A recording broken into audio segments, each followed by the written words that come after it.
Hello. First off, the name of this video. I know I said it correctly. When I was in college, I had the honor of being in the house of a retired professor of English, and I can tell you for sure the name of this video is the correct way of saying that. But anyway, the other things about this I need to say right off the bat. I am a head injury survivor, so I can't say things very well at times, but I hope that you can hear me out. I'm talking about me being a philosopher. I am a philosopher. It's not a matter of I want to be a philosopher. I simply am a philosopher. But that's like so many other things in life, and I'm not just talking about myself. Most people can say this. There's so much more to say about that. Most of my life, I literally could not say that because I was sick with this disease that I no longer suffer with. And that's one of many videos that I think I'll refer to that I've already done on YouTube. And in that regard, we can go on from there. Hopefully, about philosophy.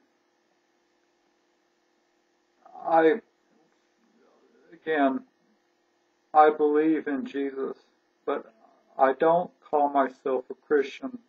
I was raised in the Christian church, and I don't have any problems that anyone else calls himself a Christian.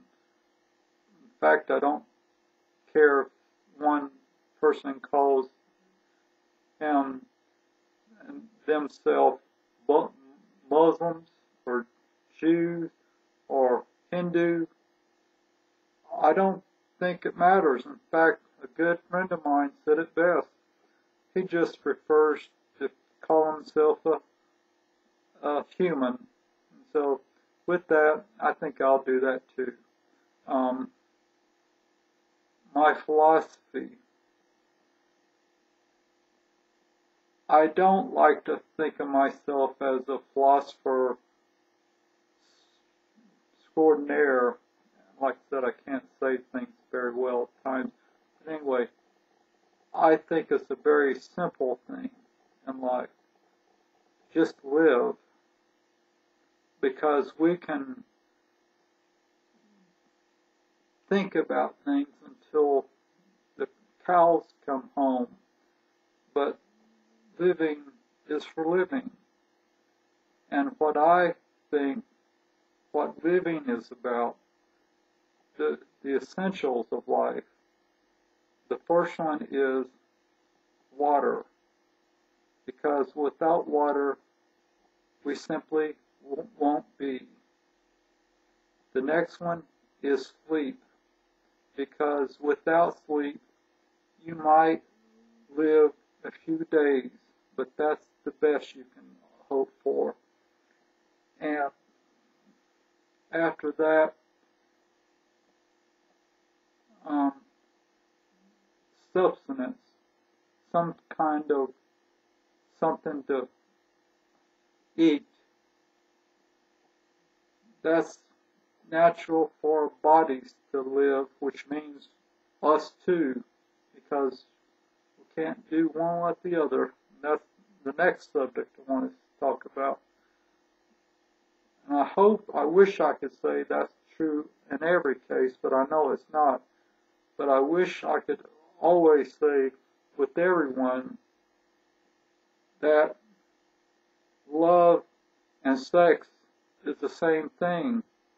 And in our society, the United States, in the 23rd century, we have gasoline stores that call themselves love. So love can be anything, but sex can be sex and nothing else. But what I like to say, as long as it's two individuals doing whatever they want to do, that's fine and good, and that should be just the two of them, and no one else should be any concern about what they do or anything like that.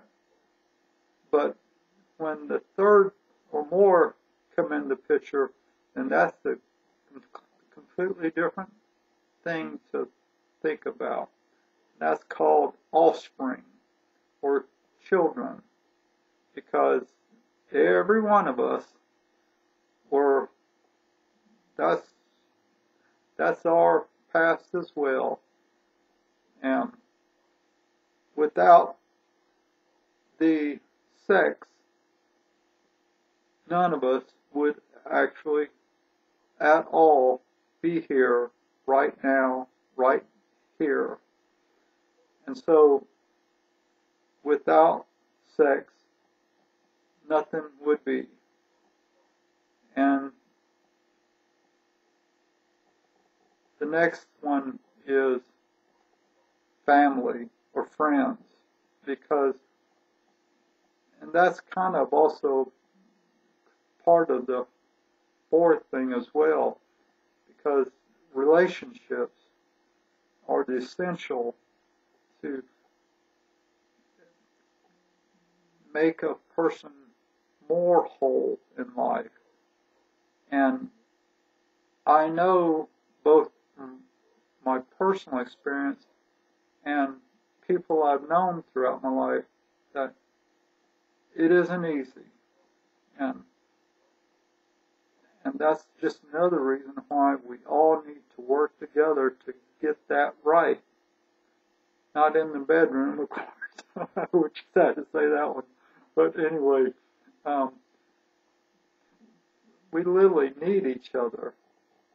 And the other part about that is, all of us, I know most people, in fact, there are songs and movies and all kinds of things all around us, both in the present and the past, that say you have to emphasize the positive and forget the negative, and that's actually part of a movie itself. But the truth is, all of us are partly right and partly wrong. And the point about that is whatever you're talking about, the truth is you're both partly right and partly wrong about whatever you're talking about. It's a degree of which one is more or less part of whatever you're talking about. But the truth is, no one is completely right or wrong. And that includes the worst of us as well as the best of us in whatever we're doing in life. That's another reason. Oh, here's one for you. A very good friend of mine says that no one is an island. You know what that problem is? Sometimes you have to be an island because the whatever they're dealing with at that moment, that's exactly what they need to be. And if I'm not mistaken, that is exactly the point of what Einstein was most famous for. It's called the relativity theory. In terms of, you can't say there's only one way you have to do things, because that's exactly the way people die way too soon in life. And, you know, in the same instance, all of us will surely die, but it's all relative in terms of how we're going to die, when we're going to die, and how much life we can live before we die. And that's the key in terms of what we're going to do next. And, you know, this is the other thing about Einstein. I really do think, and I really do believe this sincerely, that what Jesus said has no conflict with what Einstein was talking about. The relativity clause, or relativity, whatever it's called now, I do believe that what Jesus was talking about had no problem with that theory, because what Jesus was saying was the essentials in life, not the out there, the mysterious relativity stuff. One's one end of the scale and one is the other end of the scale, but both are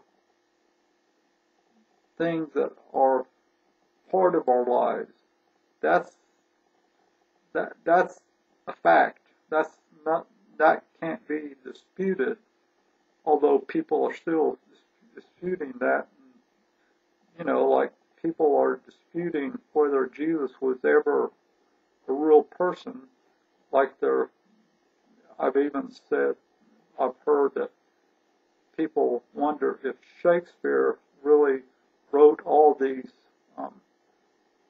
poems and stories and all that, or it was a person other than Shakespeare.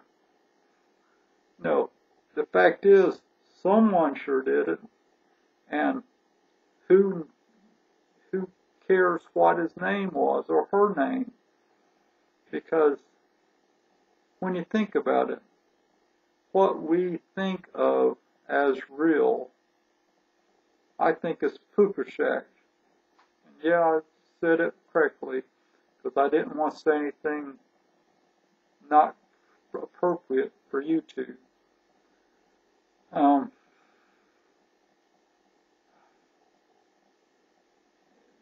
Everything that we have in our lives have meaning to it as much as we let it have meaning in our lives. And both about the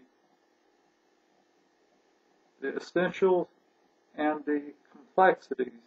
And I personally believe that our existence itself is both at the same time a very simple, or one, and at the same instance,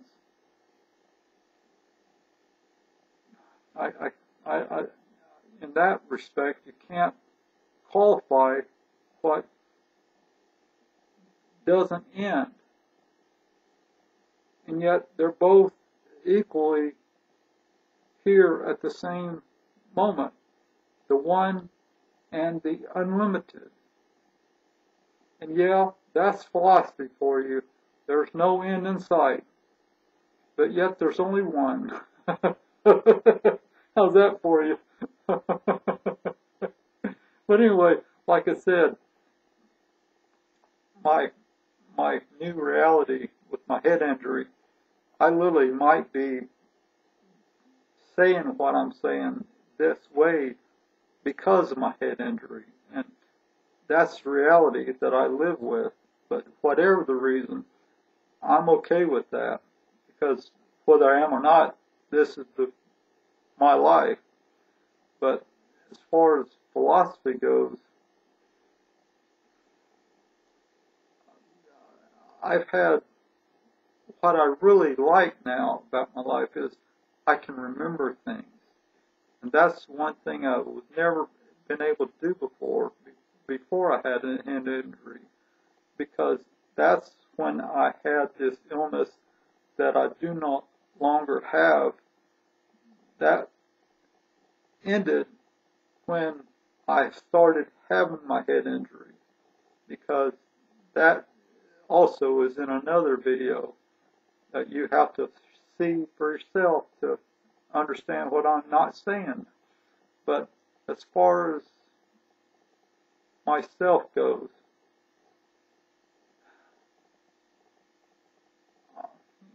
I guess I say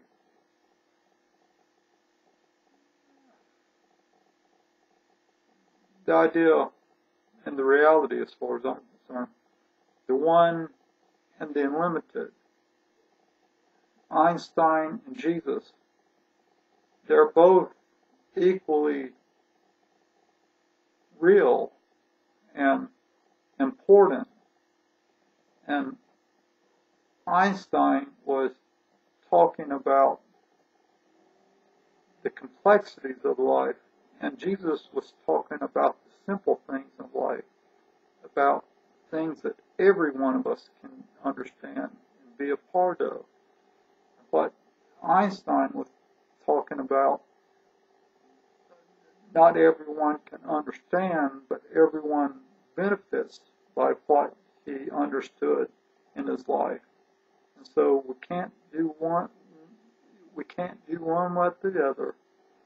Well, even that is not necessarily true, but we definitely can say the truth is we have both in the past, Einstein and Jesus.